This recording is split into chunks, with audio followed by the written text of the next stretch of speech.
அனைவருக்குமே வணக்கம். இந்த வீடியோவில் ஸ்டேட் பேங்க் ஆஃப் இந்தியாவுடைய சிம்பிளி சேவ் கிரெடிட் கார்டு பற்றி தான் பார்க்க போகிறோம். மார்க்கெட்டில் இந்த கிரெடிட் கார்டுக்கு ரொம்பவே அதிகமான டிமாண்ட் இருக்குது. சப்போஸ் நீங்கள் எஸ்பிஐயோடைய பேங்க் போனாலும் சரி, இல்லைன்னா நிறையா இடத்துல அந்த எஸ்பிஐயோடைய கிரெடிட் கார்டில் வித்துட்ருப்பாங்க. அவங்க கூட இந்த கிரெடிட் கார்டை தான் சஜஸ்ட் பண்ணுவாங்க.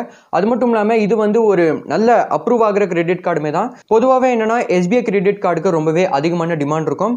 ஸோ அதனால் இந்த வீடியோவில் இந்த சிம்பிளி சேவ் எஸ்பிஐ கிரெடிட் கார்டோடைய என்னென்ன ஃபீச்சர்ஸ்லாம் இருக்குது, என்னென்ன பெனிஃபிட்ஸ் இருக்கு, இந்த கிரெடிட் கார்டை நீங்க வாங்கலாமா, இந்த கிரெடிட் கார்டு வந்து நல்லா இருக்குமா, இல்லைனா எஸ்பிஐ உடைய எந்த கிரெடிட் கார்டு வந்து நல்லா இருக்கும், அது எல்லாமே இந்த வீடியோல நம்ம பார்க்கலாம். ஸோ பேசிக்கா என்னன்னா இது வந்து ஒரு ரிவ்யூ வீடியோவாக தான் இருக்க போகுது. தென் இந்த வீடியோவை நீங்க இப்பவே லைக் பண்ணிடுங்க. தென் இந்த சேனலை நீங்க இப்போ வரைக்கும் சப்ஸ்கிரைப் பண்ணலினா கண்டிப்பா வந்து சப்ஸ்கிரைப் பண்ணிக்கோங்க. அப்போதான் இது மாதிரியான கிரெடிட் கார்டு ரிலேட்டட் வீடியோஸ் நீங்க என்னைக்குமே மிஸ் பண்ண மாட்டீங்க. ஸோ இப்போ இந்த கிரெடிட் கார்டில் என்னன்னா ஜாயினிங் ஃபீ 499 இருக்கு, தென் ரினியூவல் ஃபீ 499 இருக்கு. ஆனா இந்த கிரெடிட் கார்டில் என்னன்னா உங்களுக்கு வெல்கம் பெனிஃபிட் வந்து கிடைச்சிரும்.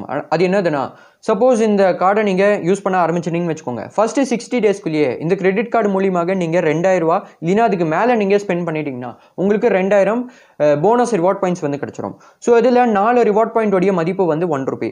ஸோ அதனால் உங்களுக்கு 500 ரூபா மதிப்புள்ள அந்த ரிவார்ட் பாயிண்ட்ஸ் வந்து கிடைச்சிரும். ஸோ அதனால் சப்போஸ் நீங்கள் அந்த ஜாயினிங் ஃபீ இருக்கு இல்லையா, அது வந்து பே பண்ணிட்டீங்கன்னா அதுக்கு ஈக்குவலாக உங்களுக்கு அந்த ரிவார்ட் பாயிண்ட்ஸ் வந்து கிடைச்சிரும். ஸோ அது வந்து ஓரளவுக்கு பார்த்தீங்கன்னா ஈக்குவல் ஆயிருது. அது மட்டும் இல்லாமல் நான் சொன்ன மாதிரி இதில் அந்த ரினியூவல் ஃபீ 499 இருக்கு. அது வந்து உங்களுக்கு வேவ் ஆஃப் பண்ணணும்னா, இப்போ ஒரு எக்ஸாம்பிளுக்கு இன்னைக்கு தான் உங்களுக்கு இந்த கிரெடிட் கார்டு வந்து கிடைச்சிருக்குன்னு வச்சுக்கோங்க, எக்ஸாம்பிளுக்கு சொல்லிட்டு இருக்கேன். வித்தின் ஒரு 1 இயர்க்குள்ளேயே இந்த கிரெடிட் கார்டு மூலியமாக நீங்கள் 1 லட்ச ரூபா இல்லைனா அதுக்கு மேலே நீங்கள் ஸ்பெண்ட் பண்ணிட்டீங்கன்னா அடுத்த வருஷத்துக்கான அந்த ரினியூவல் ஃபீ இருக்கு இல்லையா, அது வந்து வேவ் ஆஃப் பண்ணிடுவாங்க. ஸோ இதில் இந்த கிரெடிட் கார்டு மூலியமாக 2 மாசத்துல 2000 ரூபா ஸ்பெண்ட் பண்ணுறது பார்த்தீங்கன்னா பெரிய விஷயம் கிடையாது. அதை நீங்கள் பண்ணதுக்கப்புறம் உங்களுக்கு 2000 ரிவார்ட் பாயிண்ட்ஸ் வந்து கிடைச்சிரும். அதோடைய மதிப்பு வந்து 500 ரூபா. அதை நீங்கள் வேணும்னா உங்களுடைய இந்த கிரெடிட் கார்டு ஸ்டேட்மெண்ட் இருக்கு இல்லையா, அதுலேயே வந்துடும். தென் இதுலேயே சப்போஸ் உங்களுக்கு இந்த எஸ்பிஐ சிம்பிளி சேவ் கிரெடிட் கார்டுக்கு அப்ளை பண்ணணும்னா அதோடைய லிங்க் வந்து டிஸ்கிரிப்ஷனில் கொடுத்துருக்கேன். அது மூலியமாக நீங்கள் இந்த கிரெடிட் கார்டுக்கு அப்ளை பண்ணிக்கலாம். தென் நீங்கள் இந்த கிரெடிட் கார்டு மூலியமாக dining, movies, departmental stores, grocery இதுலெல்லாம் நீங்கள் ஒரு 150 ரூபா ஸ்பெண்ட் பண்ணும்போது உங்களுக்கு 10 ரிவார்ட் பாயிண்ட்ஸ் வந்து கிடைச்சிரும். 4 ரிவார்ட் பாயிண்டோடைய மதிப்பு வந்து 1 ரூபி. ஸோ அதனால 10 ரிவார்ட் பாயிண்டோடைய மதிப்பு வந்து 2 ரூபா 50 பைசா. நீங்கள் 150 ரூபா ஸ்பெண்ட் பண்ணீங்கன்னா உங்களுக்கு 2 ரூபா 50 பைசா அவ்வளோக்கு உங்களுக்கு கேஷ்பேக் வந்து கிடைச்சிரும். ஸோ எனக்கு தெரிஞ்சு ஒரு டீசெண்டான ஒரு நல்ல ரிவார்ட் பாயிண்ட்னே சொல்லலாம். தென் இந்த கிரெடிட் கார்டு மூலியமாக நீங்கள் மற்ற இடத்துல ஸ்பெண்ட் பண்ணும்போது ஒரு 150 ரூபா ஸ்பெண்ட் பண்ணும்போது ஒரு ரிவார்ட் பாயிண்ட் தான் கிடைக்கும். ஸோ எனக்கு தெரிஞ்சு இது பார்த்தீங்கன்னா ரொம்பவே கம்மி. இது பார்த்தீங்கன்னா ஒரு டிசப்பாயிண்டிங்கான விஷயம்னே சொல்லலாம். எனக்கு தெரிஞ்சு மற்ற இடத்துலலாம் ஸ்பெண்ட் பண்ணும்போது ரிவார்ட் பாயிண்ட் வந்து கம்மியாக தான் கிடைக்குது. ஸோ அந்த விஷயத்தில் பார்த்தீங்கன்னா எனக்கு தெரிஞ்சு இது வந்து ஒரு ட்ராபேக்காக தான் இருக்குது. தென் இதில் உங்களுக்கு அந்த ரிவார்ட் பாயிண்ட்ஸ் கிடைக்கும் இல்லையா, அதை நீங்கள் வேணும்னா கிஃப்ட் கார்டாக ரெடீம் பண்ணிக்கலாம். இல்லைனா அதை நீங்கள் வேணும்னா பணமாக கூட உங்களுடைய அந்த ஸ்டேட்மெண்ட் இருக்கு இல்லையா, அதில் நீங்கள் ரிசீவ் பண்ணிக்கலாம். தென் இந்த கிரெடிட் கார்டில் உங்களுக்கு 1% ஃபியூவல் சர்சார்ஜ் வேவர் கிடைச்சிரும். ஸோ அதனால் சப்போஸ் நீங்கள் இந்த கிரெடிட் கார்டு மூலியமாக எந்த பெட்ரோல் பம்ப்லையும் போயிட்டு 500 ரூபாயிலிருந்து 3000 ரூபா வரைக்கும் ஸ்பெண்ட் பண்ணிங்கன்னா அப்போ உங்களுக்கு இந்த 1% ஃபியூவல் சர்சார்ஜ் வேவர் கிடைச்சிரும். அதுக்கப்புறமாக இந்த கிரெடிட் கார்டை வேர்ல்டு வைடில் அக்செப்ட் பண்ணுறாங்க. அதாவது என்னென்னா உலகம் ஃபுல்லாக நிறையா மர்ச்சன்ட் அவுட்லெட்ஸில் இருக்குது, அங்கே இந்த கிரெடிட் கார்டை அக்செப்ட் பண்ணுவாங்க. ஸோ அதனால் இந்த கிரெடிட் கார்டை நீங்கள் வேணும்னா என்ன பண்ணலாம்னா நீங்கள் ரூபே வேரியண்ட்டு இல்லைனா மாஸ்டர் கார்டு, விசா வேரியண்ட்டில் நீங்கள் வாங்கிக்கலாம். உங்களுக்கு பிடிச்ச வேரியண்ட்டில் நீங்கள் இந்த கிரெடிட் கார்டை வாங்கிக்கலாம். நெக்ஸ்ட் இந்த கிரெடிட் கார்டில் என்னென்னா உங்களுக்கு அந்த ஆட் ஆன் கார்டு ஃபெசிலிட்டி கிடைச்சிரும். மோஸ்ட்லி நிறைய கிரெடிட் கார்டு இந்த ஃபீச்சர் வந்து ப்ரொவைட் பண்ணுறாங்க. ஸோ அதனால் ஒரு எக்ஸாம்பிளுக்கு இந்த கிரெடிட் கார்டு வந்து உங்கள் பேரில் இருக்குன்னு வச்சுக்கோங்க. நீங்கள் என்ன பண்ணலாம்னா உங்களுடைய கிரெடிட் கார்டு பேஸ் பண்ணி உங்களுடைய பேரண்ட்ஸ்க்கு இல்லைனா ஹஸ்பண்ட் ஆர் ஒய்ஃபு பசங்களுக்கு அவங்களுக்கு நீங்கள் ஆட் ஆன் கார்டு தரலாம். ஸோ அதனால் சப்போஸ் நீங்கள் அவங்களுக்கு ஆட் ஆன் கார்டு வந்து தரீங்கன்னா அதில் எந்த விதமான அந்த சார்ஜஸ் கிடையாது, அந்த ஃபீஸ் வந்து கிடையாது. ஸோ அதனால் இது வந்து எப்படி ஒர்க் ஆகுதுன்னா, இப்போ ஒரு எக்ஸாம்பிளுக்கு நான் சொன்ன மாதிரி இந்த கிரெடிட் கார்டு வந்து உங்கள் பேரில் இருக்குன்னு வச்சுக்கோங்க, உங்களுக்கு 50,000 ரூபாய் லிமிட் கிடைச்சிருக்குன்னு வச்சுக்கோங்க.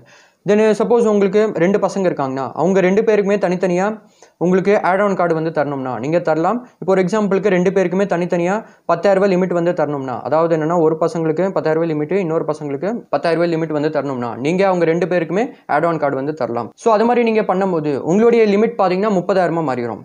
ஸோ அதனால் உங்களுக்கு வேணும்னா நீங்கள் என்ன பண்ணலாம்னா அந்த ஆட் ஆன் கார்டு இருக்கு இல்லையா, அது வந்து தரலாம். அதுக்கு எந்த விதமான அந்த ஃபீஸ் வந்து கிடையாது. தென் இந்த கிரெடிட் கார்டு மூலியமாக நீங்கள் என்ன பண்ணலாம்னா ஏடிஎம்ல இருந்து பணம் கூட எடுத்துக்கலாம். ஆனால் நான் சஜஸ்ட் பண்ணுறது என்னன்னா எப்போவுமே நீங்கள் கிரெடிட் கார்டு மூலியமாக ஏடிஎம்ல இருந்து பணம் எடுக்காதீங்க. ஏன்னா அதில் ரொம்பவே அதிகமான சார்ஜஸ் நீங்கள் பே பண்ணுற மாதிரி இருக்கும். தென் இந்த கிரெடிட் கார்டில் இன்னொரு ஃபீச்சர் என்னன்னா சப்போஸ் உங்ககிட்ட வேற பேங்கோடைய கிரெடிட் கார்டு இருக்குன்னு வச்சுக்கோங்க, அதில் வந்து அந்த அவுட்ஸ்டாண்டிங் பேலன்ஸ் இருக்குன்னா அதை நீங்கள் என்ன பண்ணலாம்னா அந்த அமௌண்ட்டை நீங்கள் வேணும்னா இந்த கிரெடிட் கார்டுக்கு மாற்றிக்கலாம். மாற்றினதுக்கப்புறம் அந்த அமௌண்ட் இருக்கு இல்லையா, அந்த அவுட்ஸ்டாண்டிங் பேலன்ஸ் அதை நீங்கள் இஎம்ஐயாக கன்வெர்ட் பண்ணிக்கலாம். இஎம்ஐயை நீங்கள் கன்வெர்ட் பண்ணதுக்கப்புறம் அந்த அமௌண்ட்டை நீங்கள் மாதம் மாதம் இஎம்ஐ மூலியமாக பே பண்ணலாம். ஸோ அது மாதிரி நீங்கள் பண்ணும்போது அதில் பார்த்தீங்கன்னா இன்ட்ரெஸ்ட்டுமே போடுவாங்க. ஸோ என்னுடைய ஒப்பீனியனில் இது வந்து ஒரு நல்ல கிரெடிட் கார்டு தான், நான் இல்லைன்னு சொல்லலை. ஆனால் இந்த கிரெடிட் கார்டு வந்து எப்போ வந்து நல்லா இருக்கும்னா, யாருக்கு வந்து நல்லா இருக்கும்னா, சப்போஸ் நீங்கள் ஆஃப்லைனில் அதிகமாக ஸ்பெண்ட் பண்ணுவீங்கன்னா, அதாவது என்னென்னா வெளியில் அந்த கடையில் மாலில் எஸ்பெஷலி அந்த டிபார்ட்மெண்டல் ஸ்டோரு, க்ரோசரி, தென் டைனிங்கு, மூவிஸு அங்கெல்லாம் நீங்கள் ஸ்பெண்ட் பண்ணுவீங்கன்னா இந்த கிரெடிட் கார்டு வந்து நல்லாயிருக்கும். ஆனால் நானாக இருந்தேன்னா இந்த கிரெடிட் கார்டை கம்பேர் பண்ணும்போது நான் வந்து அந்த எஸ்பிஐ சிம்பிளி கிளிக் கிரெடிட் கார்டை தான் வாங்கியிருப்பேன். ஏன்னா அந்த கிரெடிட் கார்டு எதுக்குன்னா, ஏன்னா நான் வந்து அதிகமாக ஆன்லைனில் தான் ஸ்பெண்ட் பண்ணுவேன். அது மட்டும் இல்லாமல் இந்த கிரெடிட் கார்டை கம்பேர் பண்ணும்போது எனக்கு வந்து அந்த SBI simply click credit card வந்து ஒரு நல்ல ஆப்ஷனாக தெரியுது. ஸோ நீங்கள் வேணும்னா எஸ்பிஐ சிம்பிளி கிளிக் கிரெடிட் கார்டை கூட கன்சிடர் பண்ணலாம். அது மட்டும் இல்லாமல் எஸ்பிஐயோடைய அந்த கேஷ்பேக் கிரெடிட் கார்டு இருக்கு இல்லையா, அதுவுமே ரொம்பவே நல்ல கிரெடிட் கார்டு. ஸோ அதனால் சப்போஸ் உங்களுக்கு இந்த SBI simply click credit card இருக்கு இல்லையா, அதில் சப்போஸ் உங்களுக்கு ஒரு டீட்டெயில்டான ரிவ்யூ வீடியோ வேணும்னா நீங்கள் என்கிட்ட கமெண்ட்டில் சொல்லுங்கள். தென் சப்போஸ் உங்களுக்கு இந்த எஸ்பிஐ கேஷ்பேக் கிரெடிட் கார்டு பற்றி தெரிஞ்சுக்கணும்னா அதில் நான் வந்து ஆல்ரெடி ஒரு வீடியோ கிரியேட் பண்ணி வச்சிருக்கேன். அந்த வீடியோடைய லிங்க் வந்து டிஸ்கிரிப்ஷன் ஐ பட்டனில் கொடுத்துருக்கேன், வேணும்னா நீங்கள் பார்த்துக்கோங்க. இப்போ நீங்கள் இந்த SBI simply save credit card பற்றி என்ன நினைக்கிறீங்க? இந்த கிரெடிட் கார்டுக்கு நீங்கள் அப்ளை பண்ணுவீங்களா இல்லையா, அதை நீங்கள் கமெண்ட்டில் சொல்லுங்கள். தென் சப்போஸ் உங்களுக்கு இந்த எஸ்பிஐ சிம்பிளி சேவ் கிரெடிட் கார்டுக்கு அப்ளை பண்ணணும்னா அதோடைய லிங்க் வந்து டிஸ்கிரிப்ஷனில் கொடுத்துருக்கேன். தென் உங்களுக்கு இந்த டாப்பிக்கில் ஏதாச்சும் டவுட் இருந்துச்சுன்னா அதை நீங்கள் கமெண்ட்டில் கேளுங்க. உங்களுக்கு இந்த வீடியோ பிடிச்சிருக்குன்னா லைக் பண்ணி உங்கள் ஃப்ரெண்ட்ஸ் கிட்ட ஷேர் பண்ணி இந்த சேனலை சப்ஸ்கிரைப் பண்ணிக்கோங்க. அடுத்ததாக உங்களுக்கு ஒரு நல்ல ட்ராவல் கிரெடிட் கார்டு பற்றி தெரிஞ்சுக்கணும்னா அதை பற்றி இந்த வீடியோவில் டீட்டெயில்டாக சொல்லியிருக்கேன், வேணும்னா நீங்கள் பார்த்துக்கோங்க. நான் உங்களை நெக்ஸ்ட் வீடியோவில் பார்க்குறேன். தேங்க்யூ ஃபார் வாட்சிங் திஸ் வீடியோ.